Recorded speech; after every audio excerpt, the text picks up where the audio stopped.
Triple H welcomed us into a new era of the WWE, he wasn't kidding, because over the last 3 days alone, we have had a total of 8 championship changes across WWE's main roster and NXT. So today feels as good a day as any to try and figure out who is going to dethrone every single current champion in the WWE. And we are going to be looking at all of the champions on the main roster, as well as all the current champions on NXT. If you happen to be new around here, because 15,000 of you subscribed over the last 3 days during WrestleMania, first of all, hi, hello, but just know that this is a monthly video series, so don't be surprised if you see this same type of video next month. And as always, don't forget to subscribe to the channel, ring the bell for notifications. If you're a wrestling fan, I know you're gonna fall in love with this YouTube channel because we always upload daily wrestling content. All right, let's get to it. Let's start off with the WWE Women's Tag Team Championships that are currently being held by members of Damage Control, the Kabuki Warriors, Kairi Sane, and Asuka. In the last video, they were also the tag team champions. However, I had predicted that they were going to lose the tag titles at WrestleMania to Bianca Belair and Naomi. Now, I made that prediction before Jade Cargill got involved and before this was made into a 6-woman tag match. That being said, I still think that the Kabuki Warriors are ultimately going to lose these tag titles to a combination of these three. It's most likely Bianca and Naomi, if I were to have my way and just continue to have Jade Cargill as this ever-looming singles presence, but I think it's going to be a combination of these three in some capacity, because I do believe that this feud between the big three, as they're calling themselves, and the Kabuki Warriors and Damage Control will continue well beyond WrestleMania. Don't be surprised if we have new tag champions as early as maybe this upcoming episode of Smackdown after WrestleMania or Backlash. In the last video, the tag team championships were completely different than what we have right now because they were unified. They were the unified, undisputed WWE tag team championships that were being held at the time by Damian Priest and Finn Balor before WrestleMania. Now, in the last video, I had predicted that these two would lose the tag team championships to Awesome Truth. Now, I figured that this was going to be a WrestleMania match, it was going to be a singles match, and ultimately I was kind of right because they ended up having a ladder match, and then Team Awesome Truth won half of the title. So I guess I can give myself half points here, but you have now Awesome Truth and the team of The Miz and R-Truth as your WWE Raw Tag Team Champions, which means that the titles are now split. So now in future videos, we're going to have to do both the Raw and SmackDown tag titles. Now, in terms of who is going to dethrone Awesome Truth, honestly, it's probably too early to tell, but right off the bat, right after WrestleMania, they continue to have a feud in a program with Judgment Day. And I wouldn't be surprised if they ultimately drop the titles to two members of the Judgment Day, whether it's Finn Balor and Dominic Mysterio, or maybe it's going to be Dom and JD McDonough. I don't know, because they're still embroiled in this major feud, and this faction in Judgment Day still has two major heavy hitters in Damian Priest and Rhea Ripley with championships, so I wouldn't be surprised if maybe we reinvigorate the Judgment Day by making them the top heel faction in all of the WWE by giving them all of the gold again. And frankly, there aren't really too many heel tag teams right now on Monday Night Raw that are directly involved in the tag team titles. Like, really, there's Imperium, but they're not even close to being involved right now with Awesome Truth. So I am going to go with the Judgment Day to win the Raw tag titles at some point. On the SmackDown side of things, we also have new champions in Team A-Town Down Under and Austin Theory and Grayson Waller. I got my WrestleMania predictions right on both of these teams, by the way. I had predicted that we were going to get this gold-draped faction between Austin Theory, Grayson Waller, and Logan Paul, because I did predict that Logan Paul was going to retain at WrestleMania, and here we are. That is exactly what we're getting. Now, I am recording this well before the most recent episode of SmackDown after WrestleMania, so I really don't know what route this division is about to take. However, if I'm looking at context, I do think that Logan Paul is still going to be involved with Randy Orton and Kevin Owens moving forward. So I could see a world where we get the proper team up of Team R, KO. Kevin Owens, get it? All right. Anyways, I do think that they're going to continue to be a force within the tag team division because they've been having so many matches already with Grayson Waller and Austin Theory, and as well as being a presence in the main event scene. I wouldn't be surprised if they're kind of jumping between the two divisions. So this is super early. I'm going to throw this out into the universe and we'll see next month. Next up, let's look at the NXT side of things and look at the NXT tag titles. Now, in the last video, the champions were the Wolf Dogs, Braun Breaker and Baron Baron Corbin, and I had predicted that they would lose the tag titles to the team of Axiom and Nathan Frazier. I predicted that these two would win at Stand and Deliver. I was wrong, but they ended up having another tag match on the most recent episode of NXT, and they did win the NXT Tag Team Championship, so I don't care. I'm taking full points. It's still also probably too early to even try and book this tag team division, but right when they won the tag titles, they were immediately attacked by Karrion Kross and the Final Testament, and I wouldn't be surprised if they put the tag titles on Paul Ellering's boys in Akam and Razar, the Authors of Pain. Don't forget that the Authors of Pain were arguably one of the best tag teams on the planet when they were NXT champions, tag champions, I should say.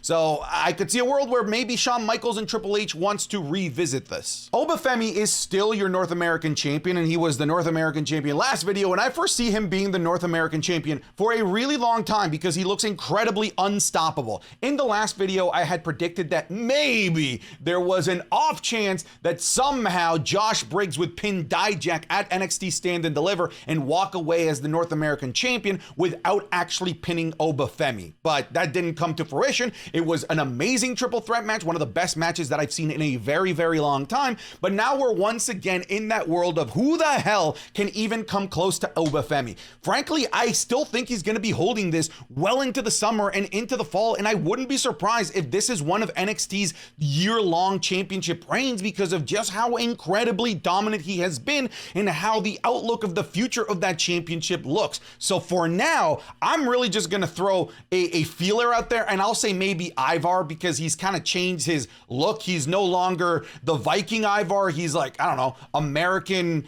dad going through midlife crisis Ivar. That he was wearing the skinny jeans and the leather vest, but like this is the closest thing. So I'll go with Ivar, but that's not even really me believing it. Let's go over to Friday Night SmackDown where we have Logan Paul as the current United States champion. Now, in the last video, I had predicted that he would retain his United States championship at WrestleMania and that he would go on to all the way through to SummerSlam in his home state of Ohio as the WWE United States champion. In the last video, I had predicted Randy Orton would ultimately be the one to dethrone him, but I didn't say that he would dethrone him at WrestleMania. I said that Randy Orton would dethrone him at SummerSlam because I do think that these two are still bound for a major singles feud, and I don't think that there's a better show to do this in Logan Paul's home state in front of a ruckus SummerSlam crowd. So I am going to pick Randy Orton still. I'm going to stick by that choice, and I'm going to stick with my SummerSlam timeline. Next up, we have Gunther, the ring general, who was, I can't believe I'm saying that, was your Intercontinental Champion and was the longest reigning, most dominant Intercontinental Champion in the history of the WWE. No ifs, ands, or buts. No other championship will probably ever come close when it comes to the Intercontinental Championship. He was the champion in the last video, and in the last video, I had predicted that maybe in some crazy world, they rebuild Chad Gable to the point where he makes us care and fall in love with him again and make us truly believe that he could finish his amazing story that WWE told for him at WrestleMania. And then they yanked that from under us. Instead of giving us Gable versus Gunther at WrestleMania, they gave us Sami Zayn versus Gunther at WrestleMania in a match that a lot of us were really cold on going into the match, but then came out of the match thinking that was one of the best matches of the entire year, match of the year contender, and ultimately happy for Sami Zayn because they did such a great job of playing with our emotions during Sami Zayn's entrance and in the actual match itself. But yeah, it was Sami Zayn that made history. Back-to-back years of WrestleMania where he dethrones undethronable champions. Last year's with the Usos and this year with Gunther. So he really is just the dynasty destroyer. So your current Intercontinental Champion is Sami Zayn. So who do I think that Sami Zayn is ultimately going to lose this title to? I do think that it might be too early to tell, but I also don't think that Sami Zayn needs to hold this championship for that long. I think that he could lose it as early as next episode of Monday Night Raw in his hometown, Montreal, to Chad Gable. They have a scheduled Intercontinental Championship match, and I think that there is no better place for Chad Gable to finally turn heel, win the Intercontinental Championship through some sort of underhanded kind of way that Sami Zayn would never expect Chad Gable to do, and to do it in front of a crowd that would boo him out of the building, would give him such nuclear heel heat as he would be become your new Intercontinental Champion. I like this idea, and I'm gonna go with it, and we'll revisit this next month to see how off I was. Fellas, it's no secret that quitting a bad habit is hard, but it doesn't have to be. And I'm not talking about some spooky Undertaker magic either. In fact, we're talking about our sponsor for today's video, Fume, and they look at the problem in an entirely different way. Not everything in a bad habit is wrong, so instead of a drastic, uncomfortable change, why not just remove the bad from the habit? Fume is an innovative, award-winning flavored air device that does just that. Instead of being electronic, Fume is completely natural. Instead of vapor, Fume just uses flavored air. And instead of harmful chemicals, Fume uses all natural, delicious flavors. And there's a bunch of different flavors for you to choose from. I typically go for the mint, but recently I've been really digging the orange vanilla. Folks, you get it. Instead of bad, Fume is good. It's a habit you're now free to enjoy and makes replacing the bad habit easy. It ultimately helps fill the void in a natural, guilt-free way. Your Fume comes with an adjustable airflow dial and is designed with movable parts and magnets for fidgeting, which gives your fingers and your hands something to do and fidget with, which is helpful for de-stressing while breaking a bad habit. Stopping is something that we all put off because it's hard, but switching to Fume is easy and enjoyable and even fun. Fume has already served over 150,000 customers and has thousands of success stories, and there's no reason why that next success story can't be you. So join Fume in accelerating humanity's breakup from destructive habits by picking up the Journey Pack today. So head over to tryfume.com/MrSantiZap or just scan the QR code that's already on screen and use code MrSantiZap to get 10% off of your Journey Pack today. Again, that's tryfume.com and use code MrSantiZap to save that additional 10% off on your order. Thank you once again to our friends at Fume who continue to support this channel. Now back to the video. Let's look at the women's side of things over on NXT, where Lyra Valkyria was the NXT Women's Champion in the last video. Now, she had a scheduled match at NXT Stand and Deliver with a newly turned heel Roxanne Perez, who I did predict in the last video would become your new NXT Women's Champion. And la-di-da, look at that, Santi was right, as Roxanne Perez is your new NXT Women's Champion. And I do think that she's going to be holding this thing for quite a while until Julia, who was recently just announced to have signed with WWE and will be appearing on NXT at some point in the near future. I think that she's going to be the one to take that title away from Roxanne Perez, opening up a main roster call-up for Roxanne Perez during the draft so that Julia can be the dominant beast that she was in Japan, this time in NXT as a dominant NXT Women's Champion. Over on Smackdown in the last video, we had Io Sky as your WWE Women's Champion, and this was another one of the championship belts that changed hands on WrestleMania weekend. In the last video, I said that Bayley would finally conquer Io Sky, that Bayley would get her WrestleMania moment, and god damn it, I'm happy to say that she did, because Bayley is your new WWE Women's Champion in one of the best matches of the entire weekend, in a match that I think is going to go down in history as a sneaky classic that people, as time passes by, are going to recollect as a true WrestleMania classic. Again, I'm recording this well before SmackDown, so I don't know what direction Bayley is going to go in. I don't know if there's going to be a rematch with Io Sky. I don't know if her feud with Damage Control is going to continue, but if it does continue, if she does get a rematch with Io Sky, I think that Bayley would retain through those feuds. Now, another thing that WWE has been talking up a lot about is this new era of wrestlers, this new era of booking, this new era of the WWE. And I believe that eventually, in a few months, maybe past Money in the Bank, SummerSlam, sometime in the fall, that WWE is going to continue to make good on the new era by crowning new champions, younger champions, to help carry and usher in this new era of the WWE. So I'm not sure when it's going to be, but at some point, when you look at your watch, it's gonna say Tiffy time. I think it's gonna be Tiffany Stratton at some point or another. I think she's a great representation of this new era of the WWE. She is so completely polar opposites from Bayley in terms of character, and she's such a great in-ring worker as well. I think she would make a great SmackDown WWE Women's Champion. I'd love it if it was maybe through a Money in the Bank briefcase. That'd be pretty cool as well. I'm not sure when it's gonna happen, but this is my prediction. Rhea Ripley retained the WWE Women's World Championship at WrestleMania like I thought that she would. It did not look in any capacity that she was ever in danger to lose to Becky Lynch in the actual build-up to WrestleMania. I'm happy to say that the match was really good, and there were moments of suspense where I thought that maybe Rhea Ripley would lose, but ultimately she did retain and will continue to probably be a dominant force in the women's division, continuing to be the Women's World Champion probably for a long time. In the last video, a lot of you clowned me me because in the last video, I said Charlotte Flair. And hang on just a second because I know a bunch of you are going to say, how are you not going to pick Liv Morgan this time around? Look, I'm glad that Liv Morgan is going to get this feud with Rhea Ripley. I think that, frankly, Liv Morgan is a worthy adversary to dethrone Rhea Ripley if the WWE saw it that way. But when I'm looking at the future, when I'm looking at what WWE might be planning, we have this feud between Dominic Mysterio and Andrade that is clearly going to boil up to the point where we finally have Charlotte return to maybe help out evening the odds if in a world where Rhea Ripley and Dominic start attacking Andrade. So I do foresee that we're going to get Rhea Ripley versus Charlotte Flair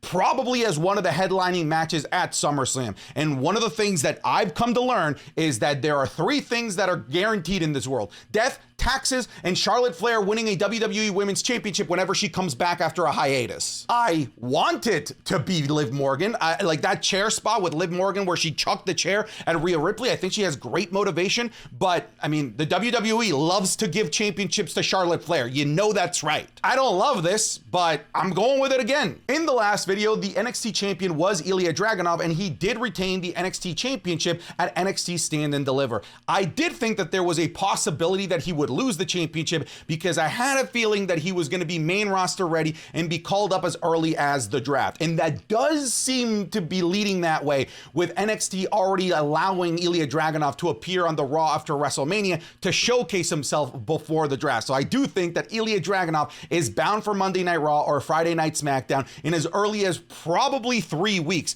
Now, I did predict because of that he would drop the championship to Tony D'Angelo so that Tony D'Angelo and the family can continue to carry the legacy of the NXT championship and Ilya Dragunov gets called up. That didn't end up being the case, as Ilya Dragunov ended up retaining. However, I still think that this is the case. I still think that Ilya Dragunov is going to go up to the main roster, but it's now going to be dropped to Trick Williams on the way up to the main roster. And they already have a championship match set up in 2 weeks for NXT Spring Breakin', which is 1 week before the draft. The timelines are perfect. Ilya can lose and literally next week be on Monday Night Raw or Friday Night SmackDown, and the top babyface right now, the most popular guy arguably in all of wrestling, Trick Williams, can be your NXT champion. I think it's too perfect, and like, don't overcomplicate this. Get ready for a roller coaster of emotions, because now we're going to talk about the WWE World Heavyweight Championship. In the last video, the World Heavyweight Champion was Seth Rollins, and going into WrestleMania, he already had his match scheduled with Drew McIntyre, and I had predicted that, yes, Drew McIntyre would become your new WWE World Heavyweight Champion, and I'm happy to say that I am right. Even though this is a famous photo before Doom, I still get the points because I did say that it was going to be Drew McIntyre, and I don't care if it was 5 minutes, it still freaking counts. Unfortunately, after those 5 minutes passed, he got way too over-obsessed with CM Punk. CM Punk attacked him, which allowed Damian Priest to finally cash in his Money in the Bank briefcase, and now our current World Heavyweight Champion is Damian Priest in the snap of a finger. This is why the Money in the Bank briefcase is such a beautiful thing. Now, who is going to dethrone Damian Priest? Hell if I know. Honestly, it's still brand new. His feud really going on right now is R-Truth and The Miz, and that's just not going to be it. He has a match scheduled, what I'm assuming is going to be for Backlash for the World Heavyweight Championship against Jey Uso. I don't see that happening either. I think it is still going to be back to Drew McIntyre at some point, maybe for Clash at the Castle, maybe closer to SummerSlam. But I do think that when we are ready to get Drew McIntyre versus CM Punk, it is going to be for the World Heavyweight Championship. So I think it's going to go back to Drew so that Drew can have a match with CM Punk, maybe at SummerSlam for the world title. And I can't believe I'm finally getting to say this, but in the last video, Roman Reigns was your WWE Undisputed Universal Champion, and he was the WWE Undisputed Universal Champion in the video before that, and in the video before that, and in every video that we've made around this topic, because this was an inevitability. Roman Reigns was always your WWE Universal Champion. That was just one of the laws of humanity. However, going into WrestleMania, I predicted that it was finally time to pull the trigger and allow Cody Rhodes to be the one to dethrone the Tribal Chief. And yes, this is another prediction that I ended up getting correct. And I'm so happy that I did, because I'm happy that the WWE Universal Championship is a full-time prop in the WWE TV again. I'm glad that Cody's most likely going to be a fighting champion, and that the championship belt isn't going to be hidden for 4 to 5 months at a time. However, this is a lot of burden for Cody Rhodes to bear, and I just don't see just a regular WWE superstar that's there every week being the one to dethrone Cody Rhodes. I still think that there's still so much story to tell between Cody Rhodes and the bloodline, but more than anything, between Cody Rhodes and the maniacal, egotistical final boss, The Rock, who clearly demonstrated that he's not done with Cody Rhodes, that they are clearly going to have a matchup at some point or another in the coming future, and he even exerted his strength, his political power by being awkward, yes, and getting Cody Rhodes to hand him the championship. And I'm not gonna lie, I think The Rock liked the way that he looked with it, and I think The Rock is gonna do everything in his power to, when he comes back, put himself in a championship picture. Maybe it's for WrestleMania next year. Maybe The Rock returns and wins the Royal Rumble. Maybe it's SummerSlam. We don't know. But Cody Rhodes is gonna be holding for a while, because I think that he carries this championship all the way through till he finally gets to meet with the final boss once again, and it's clear that The Rock is going to be gone for a while. So get ready for a lengthy Cody Rhodes championship reign. All right, folks, those are my predictions. Let me know down in the comments below what you think I got completely wrong, or maybe something that you really agreed with. But that's it. I'm done. Get out of here.